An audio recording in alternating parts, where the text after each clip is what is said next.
दिल्ली की तिहाड़ जेल देश की सबसे सुरक्षित जेल मानी जाती है।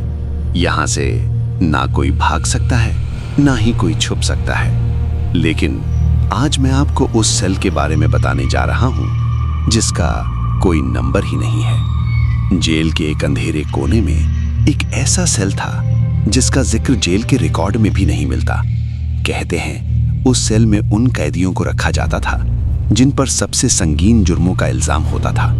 हर रात बिल्कुल 2 बजे उस सेल से जंजीरों के हिलने की आवाज आती थी, लेकिन जब कोई देखने जाता वहां कोई होता ही नहीं।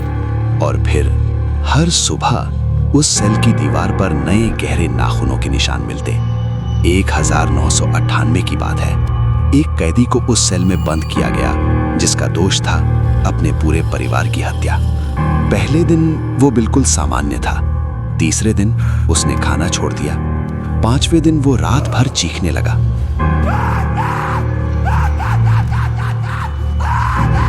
वार्डन के दिल में भी डर बैठ गया और फिर एक रात उस सेल का दरवाजा अपने आप खुल गया। अंदर जो दिखा वो इंसान नहीं था। आधा जला हुआ चेहरा, पैर जमीन को छू ही नहीं रहे थे। गार्ड की आंखें खौफ से फैल गईं।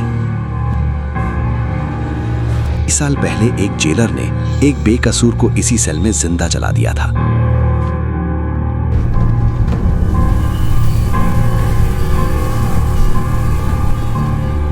सबूत मिटाने के लिए जेल के रिकॉर्ड्स भी चला दिए गए। आज भी उस सेल का कोई नंबर नहीं, जेल के मैप पर भी वो मौजूद नहीं है। लेकिन रात के अंधेरे में उस अंधेरे कोने से कुछ गड़बड़ है। हाँ, वहां मत जाओ, कुछ भयानक है, पीछे हटो जल्दी। सेल से लाल आंखें देखती हैं और धीमी आवाज में कहती हैं, ये मेरा सेल है और यहाँ सिर्फ मैं ही रह सकता हूँ।